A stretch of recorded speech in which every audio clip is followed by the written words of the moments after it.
Welcome to the XY Advisor Podcast, a global community of financial advisors sharing and learning with one another to drive the positive evolution of financial advice. To get involved, go to xyadvisor.com or simply download the XY Advisor app.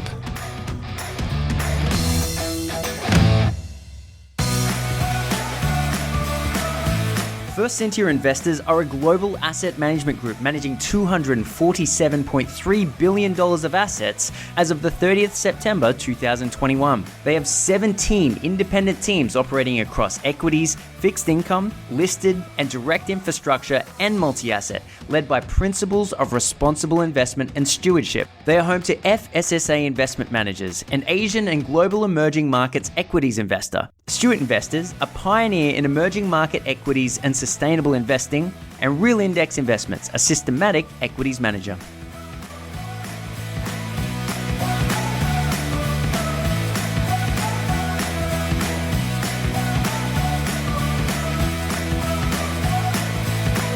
Welcome back to the XY Advisor Podcast. I'm Fraser Jack, and today I'm joined by Siobhan McTiernan. I hope I got that right. You did get that right. Nailed it. Ah, fantastic. I did practice it, to be fair. Now, you are the relationship manager at Pivot Wealth with Ben Nash. Yes, I am. Still am. So I would say that Ben and me, I think it was like, let's just take a little bit of a punt and see what happens. And this is what I need you to do. And it's working. It's still working. Yeah. So, fantastic. yeah, it is going really well. Now, what does the relationship manager, I mean, we'll get into that probably in more detail a bit later, but generally, what does the relationship manager do at Pivot Wealth? Oh, look, build relationships. No, in all seriousness, fundamentally, it was the intent of the role was really to remove Ben off of that, that initial process with prospects and when clients are inquiring and coming in, and really for as the business is growing, and we're in a position where we're fortunate the business is growing really rapidly, he can focus a little bit more on the business and on other aspects of the business and other opportunities. So the key part, it started off really as a bit of a foundational get in, having those initial conversations with prospects and converting those individuals or couples into clients. So that was I would describe that as like the immediate need.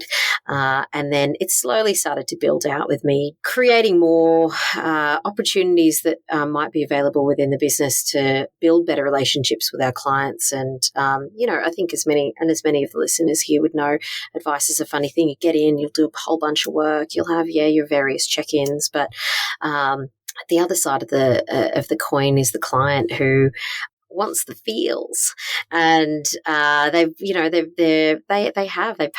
a lot of money to an individual or a business, and how can we create more feels and empower them and give them a little bit more confidence when it comes to their money? So we're still on a journey as far as that and how that looks, but we're getting there.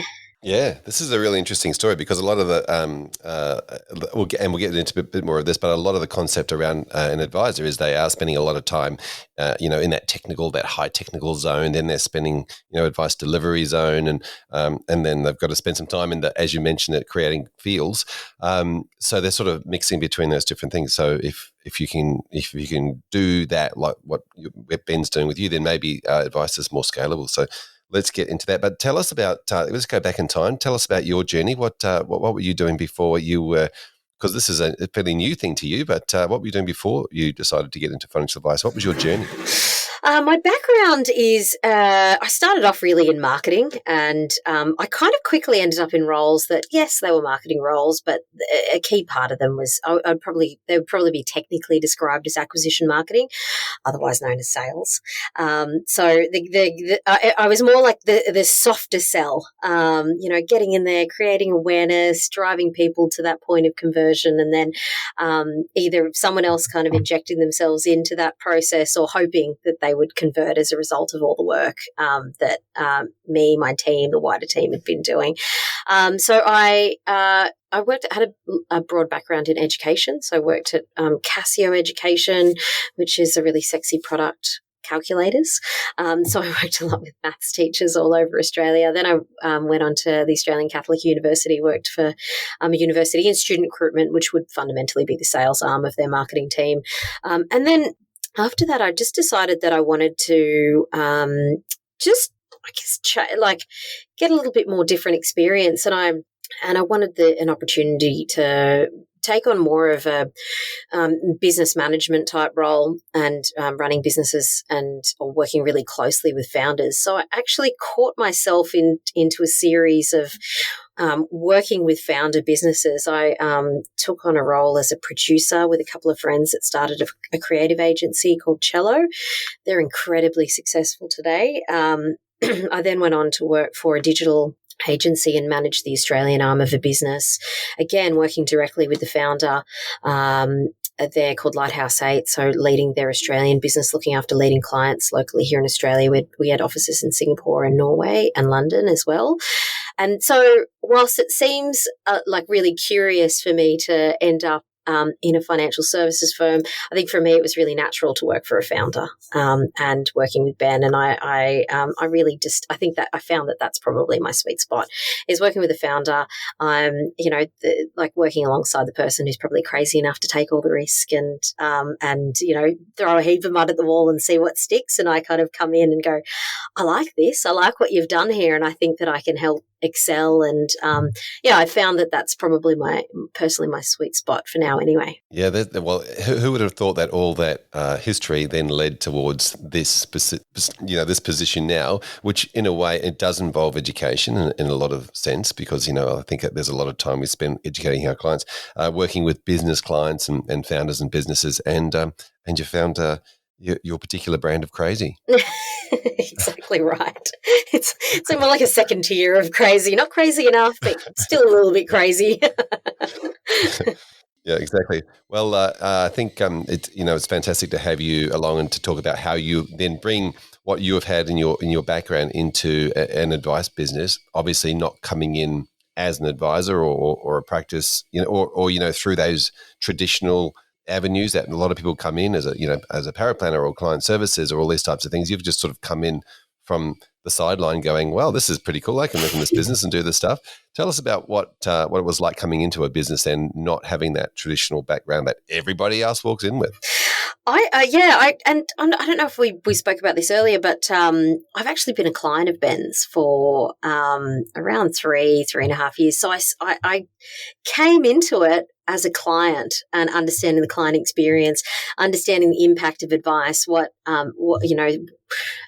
joy of advice, really, like what happens when you do take that leap, decide to get financial advice, go through the planning process, and I'm out the other side. And I was just a huge advocate of the work, and in particular, I like the way that Pivot Wealth position the business. I really liked the no agenda aspect. I do think that advice, and obviously, a few years ago, it was obviously there's been a lot of interesting firms out there, and I've got friends that have worked for those firms. So I loved what Pivot Wealth had to offer, and I was a huge advocate for it. So coming into it, not having the advice side of the business and talking to prospects, it was natural, and I probably found it really easy, and it probably helps in some respects. Like, I know a really big challenge, and Ben will say this, and randomly I ended up in my mother's group. There's another financial advisor, and she was asking me about it. She's like, it's really hard to have meetings with clients and almost like not give away the keys to the kingdom. And I physically cannot, I don't have that knowledge to give away the keys to any kingdom. I probably, you might end up in a shack house if you follow my advice. So it was, I could easily feed into how this process is going to make you feel, where this will, we don't know where you'll end up, but what I can say is you'll be feeling a little bit more confident, a little bit more sure of where you are than the position that you're in now. And take it from me, because I've been there and I've done that. This is a really good way for you to say to somebody, I've been there, I've done that. I really like the way you say the impact and the joy of advice. We get so carried away with the value of advice in those terms, but I think understanding it as the I went through this. This is the way I felt about it. This is the way you can feel about it, well before you're having any conversation around what the actual advice or the value of that advice is going to be. Oh, completely. And I always say this to the beginning, anyone I speak to, I was like, undoubtedly there's the financial benefits. Can I quantify that for you? No. Then there's undoubtedly the non-financial benefits. And I think you'll get out the other side, and it's a journey, and you'll love the financial benefits, no doubt, without a shadow of a doubt. But what you'll really come to appreciate, in my opinion, is the non-financial benefits out the other side, which suddenly has you, as the average individual, the average couple who you just don't want to have to think about it and know that everything's kind of taken under control. It's a key. I think you can kind of look at you could speak to any therapist, you could speak to anyone. Finance is it can be a source of stress if you can at the very least eliminate that in your life. And if that does involve going down the planning process, it's probably, I think that's the lens that I come at it from, is the just do this and just you don't have to worry, because right now, and that's the key thing, right, is when people come in and they speak to you, they've got a whole list of what they want to achieve, and at the end of the day, their frustration is probably not being able to achieve that, or not knowing how to get there, or not knowing if they can get there. What is that? That's ultimately financial stress to some degree. You might not think, people often think of financial stress as like, I have no money, but it's just the fact that you have to think about it, or it's keeping you up at night. And that, it can come from having no money. It can come from having a lot and not knowing what to do, and not knowing if you're maximizing the potential that's available to you. So, it's interesting. I would say that my conversations with people are more, how's this going to make you feel, and what's that ultimately going to mean for you? What's it going to mean for your family? What's that going to mean for your future outcomes? Have a think about that. And, maybe we could at a high level speak about the financials, but I don't know that really matters. Yeah, it's interesting that you can separate that at the very early on process and say, look, stress, anxiety, frustration, these are all emotions that people come in with, and I see those emotions change to confidence and all these types of things. And then worry about the financials, and then I guess that's the advisor's job to worry about the financial side of it, and you're just there to focus to make sure that they are noticing that they were feeling one way at the beginning, and then consciously noticing that they were feeling a different way after the process. Does that sum it up? Absolutely. We now do check-ins. I come back in and I check in with every client after they've gone through the implementation process. And again, I'm not really, I don't know their SOA. Of course, they've communicated with me at the beginning what they were hoping to get out of the planning process. I don't really want to. I don't really want to know their personal financial details. I just want to get in. I want to get in over the other side. Let's have a chat about the process. How's that landed for you?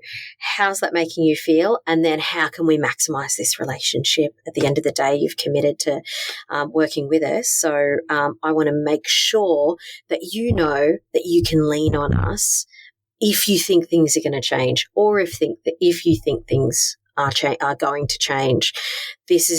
Have these discussions with us. Let us, again, it comes back to that, it being a stressor, reduce that element of stress out of your life and utilize us and maximize the relationship that you have with us. And we're flexible. We always want to help. Of course, and I think wanting to help is one of the cores of every financial advisor I know. They want to help. That's what got them into this. What do you think that saves, say, a Ben or an advisor that it works in the office in time for you to do that, all that that emotional support work, and then that work after as well? What sort of a time factor does that save out of their life? Oh my gosh! If I have to think about the year that's been, what I can say is, Ben, or even if an advisor was doing this, you physically, it's like 2.5. I know for a fact some of the months that we've had, you're taking on the workload of a 1.5 person workload, like the sheer volume of conversations and meetings and discussions, and you know, you have those conversations with people where it's pretty cut dry. It's like, you know, yes, no, the, you know, practicalities, but broadly speaking, it's a bit of it more of an emotional, and there's something else that's under there. And if I had to, what I can say is Ben physically would not have been able to have done the job. Like, as in just the time, the sheer volume of time. So it's freed up, and you know, it's freed up a whole person of times plus job at his end. And I'm also thinking that, you know, if an advisor is really busy, then this could be the part of the process that, because it's a non-compliant part, or there's no regime, like it's the part that makes the client feel amazing, but it's the part that there's nobody sitting over the top like a compliance officer saying you have to make sure you do this. So it's probably the part that gets dropped first when an advisor hits capacity. Which is a key thing that we discuss, and it's a key thing that I say to, and I have to admit, it's a super rare situation where the client wants, or the prospect rather, wants to speak to an advisor. It's very rare, but if they do ask, it's because I don't know that they need to be involved in this conversation. I would rather that if you came on board as a client, they have all the capacity in the world to strategize and deliver really good outcomes for you. Them taking time out of their day to have this discussion or focus on business development isn't going to help any of our clients, any of our existing clients, and it's not going to help you as a client, because you know that your time's being sucked out with them, you know, kind of talking about cadences and timings and what's going to happen next. Yeah, incredible. And so when you mention business development, do you see yourself as a business development manager inside the business? Yeah, the role? Absolutely. So yeah, without a doubt, there's definitely, it's certainly, you know, started off that way. I think it's slowly expanding into lots of different arms, and I suppose again that comes back to my experience and what I've done as far as like working with founders and leading businesses, where Ben can pull me into larger projects as well, but yeah, there's undoubtedly that business development, and then a key, you know, there's that key aspect of me figuring out how we can, you know, fundamentally becoming a business development role, and then as a business we can scale because we can put someone else in. There's a system, there's a process. It's just, you know, finding the right person to be able to take that on, and then we can continue to grow. Yeah, brilliant. I only say it like that, not as a bad thing or a good thing. It's just that it's relatable obviously within our profession, because we know what BDMs are inside our profession, and we can understand the concept of, this actually works for these product providers. Why could it not work for a financial advice business? Absolutely. Just because nobody else has really done it before doesn't mean it can't work. Yeah, no, absolutely. Now, tell us about what that means. So if I'm a new client coming in to Pivot, what does that mean for me? Like, are you my first point of contact? How does it work? Yeah, so I would actually say, and we talk about this a lot as far as like, you know, when you think about attribution, you know, to that conversion point to a client, Ben and our team do a lot of work at the front end, creating a lot of resources and content, and we, you know, in short, we just put the information out there so people can educate themselves. So we find that they generally are following us for a little while, and then they'll have, you know, be presented with multiple opportunities to. Can I just, sorry, before we get to the booking part, tell us a bit more about that content, because I know there's podcast and there's there's downloadable books, Ben's book, etc. Tell us about what that content structure is, and obviously there's been in the media as well, and there's bits and pieces, there's videos all over your website. Tell us a little bit more about that. Oh, that's an excellent question. There's so much that happens that I'm going to be honest, not even I can keep up at the best of times. But like right down to last week, Ben's like, "What are you doing? Can you come down and meet me down at the studio?" So I'm on the TV. But so it's good. You know, there's obviously a lot of good stuff that's happening at our end. But key drivers for us would undoubtedly be we do various webinars with they're broadly promoted. We have a relationship with General Assembly. We also partner with a bunch of other businesses such as Self Wealth and Raise as well to deliver content to the public and also their followers. We also do, now you've put me on the spot, I'm going to have to think about all these things. Yes, we do a lot of media. Ben has his book, and then as a result, a lot of people end up on our mailing list. So we have a regular newsletter that goes out just weekly into their inboxes. That content is really what's happening in the world, weekly wrap up of the markets, and then we have the podcast, of course, and client interviews that we'll share, or just some general interest things that we'll share on there as well. And then we also write for news as well, so we get a lot of press that way. So people will stumble across us, and then we have social media efforts, and we do some work as well with SEO. So when people are searching for financial advisors, we're fortunate enough to pop up. So we find that, and I can almost attest to this to being even a part of my journey, we've got that also a heavy word of mouth, a referral through our existing client base as well. And I found out about Ben through a friend as well. That's how people will, broadly speaking, will stumble across us in the first instance. And then we'll find, again, broadly speaking, and we have these conversations. By the time I have a chat to them, they'll be like, "Oh, I've been looking at your website for about a year. I've turned up to a few events. I've listened to your podcast. I've seen that you've got a book, and now I'm in a position where I think that I thought I should make a call." And so when they book in and have a call with us, they will have a chat with myself.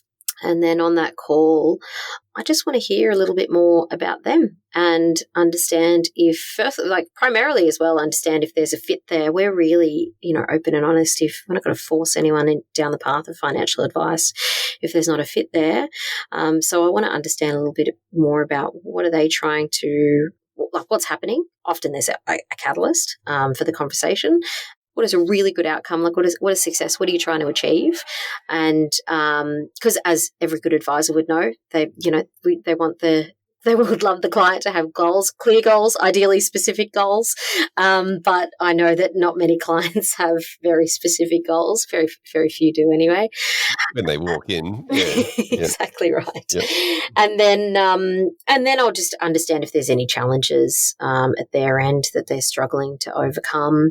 And then I'll walk them through what next steps would look like. And that next steps would be another session with myself. We would then do that over Zoom, and we'll have an extension of that conversation. Like, what does a good outcome look like? What's stopping you from getting there?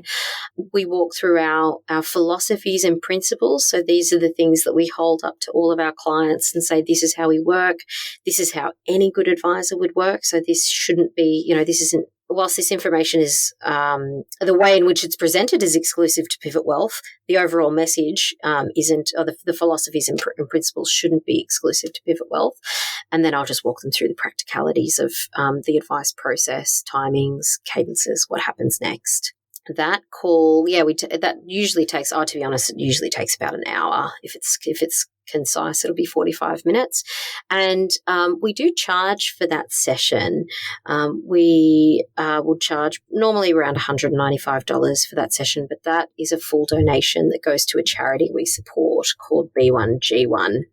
So that charity is called Business for Good, and they essentially, I'm trying to think of the best way to describe B1G1, but it lets you essentially embed giving into your business activities, so you can create impact through the work that you do within your business. So providing clean water across countries in Asia, and we also fund a project in Malawi where essentially they're giving business advice, financial business advice to women in Malawi as well. So there's a variety of projects that we would look after where those funds would go to.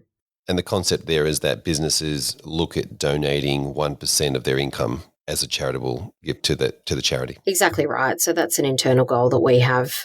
We don't. I appreciate I'm talking about it now, but it's not something that we overly talk about. We have just found it's a really good way for us to help meet those targets when clients come on board as well. I'll talk about it if clients ask a little bit more, and we'll also make a donation if clients celebrate their big wins. So buy houses, have babies, things like that. Yep, exactly. Now that also promotes in the client's head that you charge fees for your time, and if they don't want to pay that $195, and they also know it's going to charity, but it starts that relationship off on a charging or fee basis. Absolutely, and it's also I've got to be honest. I think when Ben shared with me that was the process. I think even in like a traditional sales concept, and I think I suppose agencies do this as well. Like charge for charge for the pitch, because you are using a lot of resources and time, and you might not win the work out the other side, even though they are profiting from that though. So it's a slightly different model.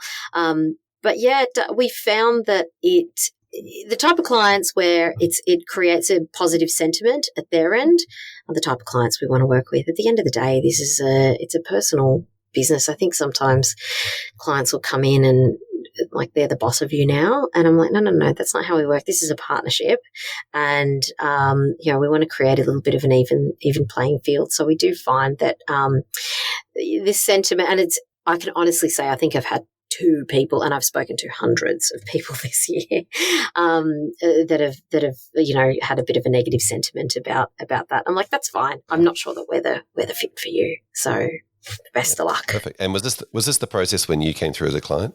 No, I met with Ben quite early on. I would say that this process, not like even this whole process, isn't really the actual planning process has always been the same. Ben's been pretty solid with that, but no, this was a COVID thing last year. Ben started this, so we've just kept it going this year. So no, it wasn't back when it was just Ben and Yang when I joined. Yep. I didn't know who was behind the scenes. Beyond that, didn't know how to work. It's all good. So you've had a quick call with them. You've jumped on a Zoom for an hour. Mm-hmm. What's the next step after that? Make a decision. From there, really, I hope that I've given you enough information. Sometimes they'll say yes on the spot. Sometimes, often they'll of course want to take some time, think about it.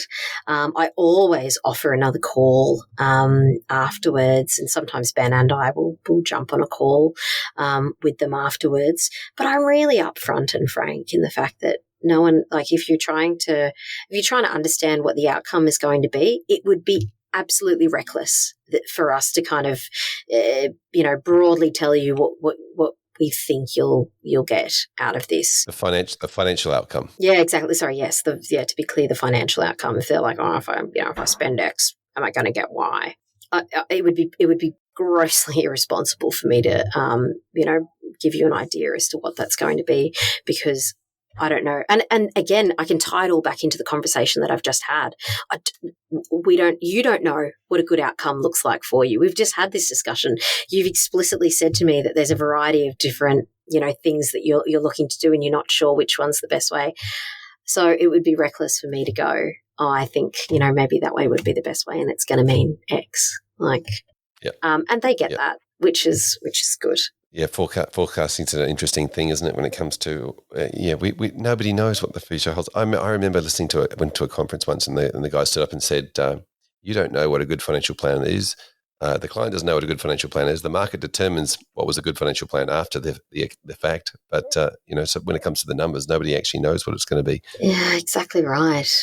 Yeah, so I was going to say, so that then the decision really is around: do you want to go from emotionally unknowing, anxious, all these types of things that we've just covered, to a place of this and this, because we know that's what happens with all of our other clients, and so that's the decision they make, I guess, for the fees you charge.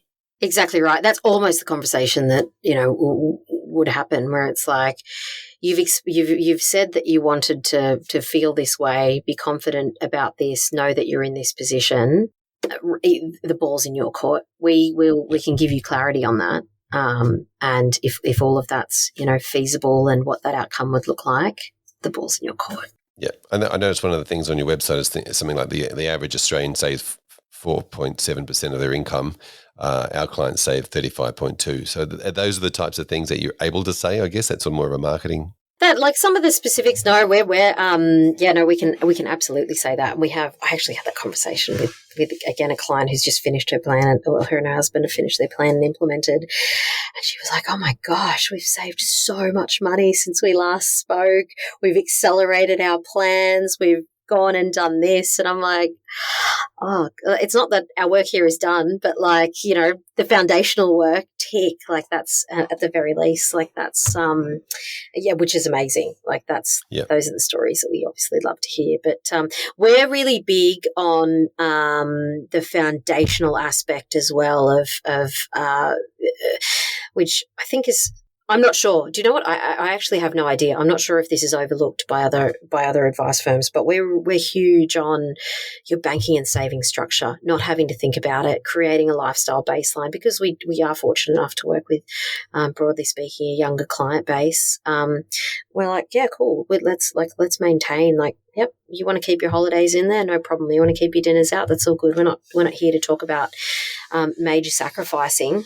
Maybe we are, but broadly speaking, we're not trying to, like, put you on a budget. What I want to understand is, what's your lifestyle baseline? Let's map that out. How can we create some rigid savings around that where you're not thinking about it? And then the key thing here is coming up with a strategy, and that saving surplus is key to continually driving the strategy and continually driving, as you would know, driving those absolutely. Outcomes. I love the words you use, lifestyle baseline.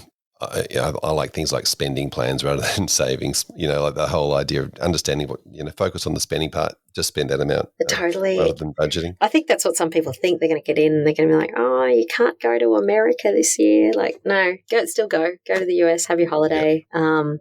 Let's just plan around that. Yep. Perfect. Now, obviously, they make a decision, the call to action, the decision making. Then what happens if somebody decides, then has to make a decision? I guess the decision should be yes or no, not just no decision. Yeah, so they'll make a clear decision if they are or aren't going to move forward. And then I do a really quick intro Zoom call. The key with their advisor and the advisor's associate as well. And the intent of that call, and I'm really upfront in saying our process is really hands-on, high touch. You're going to be spending a lot of time either in a room or over Zoom with these individuals. It's just important that you meet. And, let's just start building rapport. And then, of course, we'll get all of the admin out of the way. Let's get the formal meetings in. Let's get you across the admin, give you some deadlines, and but be confident that once you've done the little bit of homework that we need you to do, you don't have to think too much after that. Just turn up to the meetings and give us the yes, no, maybe, whys, and we can start delivering for you. So with those meetings, do you don't book in the next meeting? You're booking in the whole cadence. Several meetings? Yeah. Yep. So approximately how many meetings is that? 3 meetings we have. The best way I would describe them would be the first meeting would just be what we call the clarify meeting. It's like a workshop. Let's get together. Let's brainstorm. What is a good outcome? You've got some ideas. We know everything that's going on at your end. So let's share those. Let's share our ideas with you. Then the meeting following that is the findings of the workshop. So this is what we chatted about, and we've laid it out into, let's say, 4 options. Here's option 1, 2, 3, 4. And it's, the numbers around what those workshop plans, the numbers are clear then on those workshop plans. And okay, I love option 2, but there's an element of option 3 that I think we could really push ourselves. Let's workshop that. Great. Let's go through the details, and then by the time they get to the end of that meeting, then they've got a pretty rough idea as to what their plans. They've got a pretty clear idea as to what their plan's going to be, and then after that, let's put it all together. We will go away, put it all together in an SOA, and present that to them. Wonderful. I love the way you call them workshops, not just meetings. They kind of, because they're really hands-on. They're really, let's have a workshop. Let's talk about what, and that kind of language, I think, is a little bit more relatable to, well, certainly our clients, but when you're largely speaking, talking to, a bunch of professionals, everyone's been forced into a workshop at some point or another. Some type of design thinking, something. It also puts everybody in the same seat, I guess. Like everyone's got work to do. It's not just about I'm here to listen and sit and do nothing. Yeah, no, exactly right. We want you to to come to the table with your ideas. Let's workshop those. You've got, and more often than not, they've got some pretty clear ideas. They've got some goals around what they want to do. So let's talk about that. But and that process really is removing them a little bit away from, there's the tactical, like, right, buying a property, investing, blah, blah, blah. What we're trying to workshop with them as well in that session is to move beyond the tactics, and let's focus in on the goals. What is that long term? What does that look like for you guys?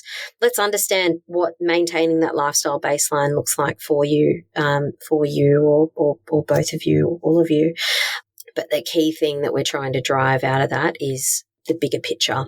The tactics are the tactics, right? Yeah, exactly. All right, fantastic. So we've got the decision making. We've got a quick Zoom call with you, essentially just getting the yes or no, and then the quick introduction and booking into the 3 more meetings. We kind of know what discovery meetings, strategy meetings, and advice meetings are. So we'll skip over that, but then tell us what happens after that. Obviously, things go in place, and you mentioned that you jump into the relationship part again. Talk us through that. Yeah, we wait until they've completely executed and implemented on their initial plan, and all clients that sign up with us now are working with us in a long-term, at the very least, a 12-month relationship. And then I will, once they've implemented their plan, I'll catch up with them out the other side and make sure that they know how to. We just don't want them to be in a position where they're coming to us after the fact, or not flagging stuff with us earlier, or not taking action. And you have those conversations with people. They're like, oh, I transferred, my money here, and I don't really know what happens next. And I'm like, that's okay. Let's action that for you. And then also having a discussion with them about how they can maximize their relationship. And of course, getting some feedback on the process and how they're finding working with us as well. I think that's important for any business, anyone in business, right? Is to just get that feedback. I want to hear it. I want to hear everything. Yeah. When you say maximizing the relationship, what sort of things are you talking about? Just like for them to be dipping into their podcast, or reading the newsletter, or touching base when this happens, or what's the idea? Celebrating the wins, or all those sorts of things. It's things like, and I can talk to this firsthand. Once we've, like, let's say, set up a brand new banking and savings structure, there's a bit of teething that happens at their end, and it's lean on us and let us just get in there and we can have a quick discussion. It doesn't necessarily have to be the advisor. It could be someone in our operations team. It could be an associate. And let's just have a conversation and quickly run you through it again. And, I had a conversation with someone the other week who was like, oh, I'm overspending. Like, I know I've put that. And I was like, that's okay. Like, you've got to be teething with this. Let's arrange a call with one of the associates. We'll show you where to update it, and we'll show you how to quickly make those changes. We don't want you to feel like you're stretching yourself. That's the complete opposite of what the intent of this the intent of the planning process was. So it's allowing them to lean on us, to know that the initial planning process isn't over. Lean back on us for everything from teething issues to your banking and savings, to if things are going to change, or if you we were planning for kids and suddenly we're pregnant. Let's have that chat. Okay, that's cool. Let's have a session about that, and let's figure out what next steps would look like, so they know that they are confident that we're a trusted resource in their corner, and we want to be having conversations before the fact, not after the fact as well, and making sure that they feel empowered and confident to reach out to us, and they know that we're there and we're on their side. Yep. So when life does change, which it will, there's certainly somebody that they've had a good relationship with, that they can easily pick up the phone or jump on because I've spoken to you a lot. Yeah, exactly right. Fantastic. So obviously this then is a fantastic time for you to ask for referrals or talk about how other people like you can work with. Is that part of your process? Exactly right. Yes, that was a key one I forgot about. But yes, I will just say if there's anyone else that you thought would benefit from this process, then I'm happy to offer up, and I'll offer up either a couple of free breakthrough sessions, those Zoom calls, a couple of those for free, or at the very least at a discount, like half the price. Which, keep in mind, it obviously is still a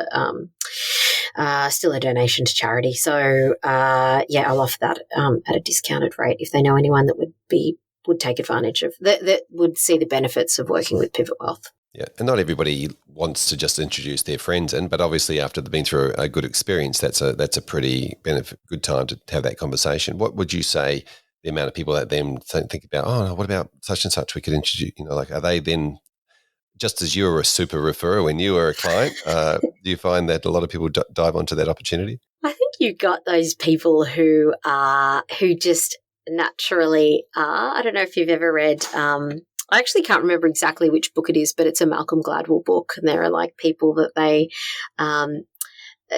you've got your connectors and you've got your mavens. Yeah. I think it's just if you happen to go through, and I would describe myself as a connector. You happen to bring someone who's a connector through the process. I think that they're individuals who are most likely to just be a bit more proactive. And, we've got someone at the moment who I think is just completely trumping me as far as being a super referrer. She's gone through the process with her and her partner, and she's just spread us like wildfire to her network. I don't know if she's blasted some email out to everyone, but we've had a lot of people come through from just one person. So I think that there's naturally those people who are connectors who would do that, and then outside of that, then it's more of, I think, if you hit an age where you're at a party and suddenly finances form part of the discussion, then if we've got the clients that are there, then they'll share our details. Yeah, fantastic. And there's easy options, and as we mentioned, because of the content production, you can just check out the content. It's an easier referral. Exactly right. Yeah. There's personalities, then there's great results that can be both referrers. I think by the sound of it, you found your next BDM too, by the way, just saying. If she's a super exactly referrer, right. She's coming in as the next relationship person. Exactly right. You mentioned before that's the benefit of putting in place as it becomes scalable. So yeah, wonderful. What about Google reviews and those sorts? Do you do those? Yeah, we do. Yes, we do. And I think we could be a little bit better at it. And I think that the probably not being as good at it is just a flat out a result of being incredibly busy. Ben's probably going to listen to this at some point. It's on the list. Honestly, it's on the list.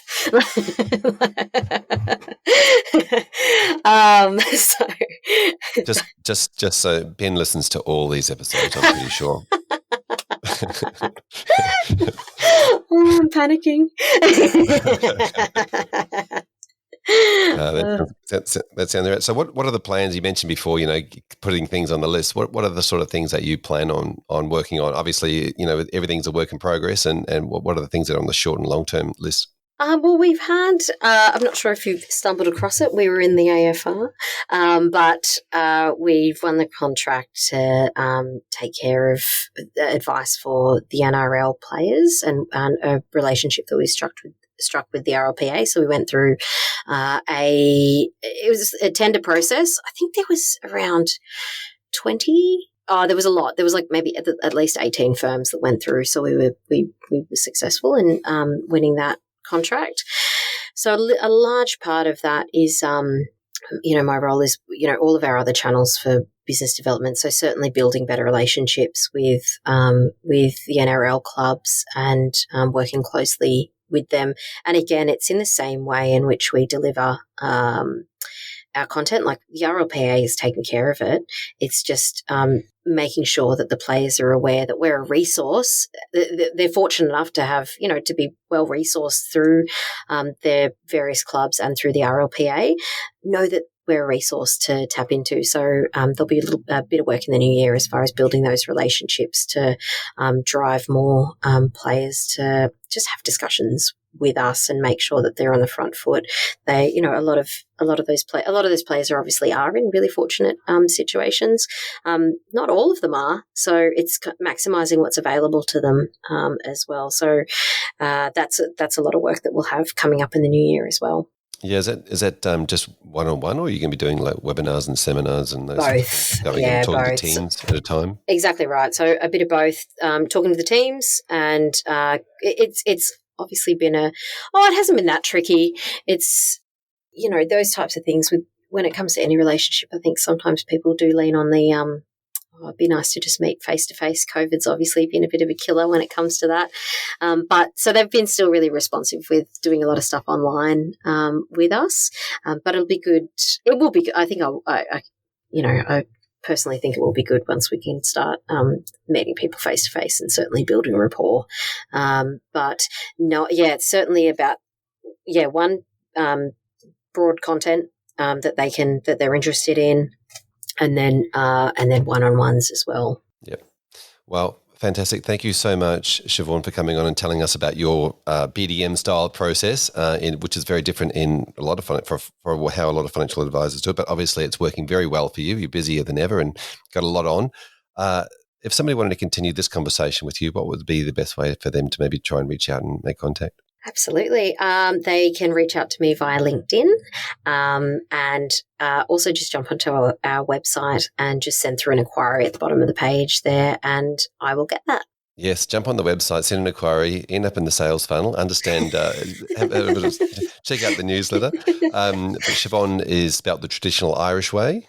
Yes, that's right. Yeah. Siobhan. Yep, that's right. And we look forward to, I hope you'll reach out in contact. But thank you so much for coming on and sharing your journey today. No worries. Thank you for having me.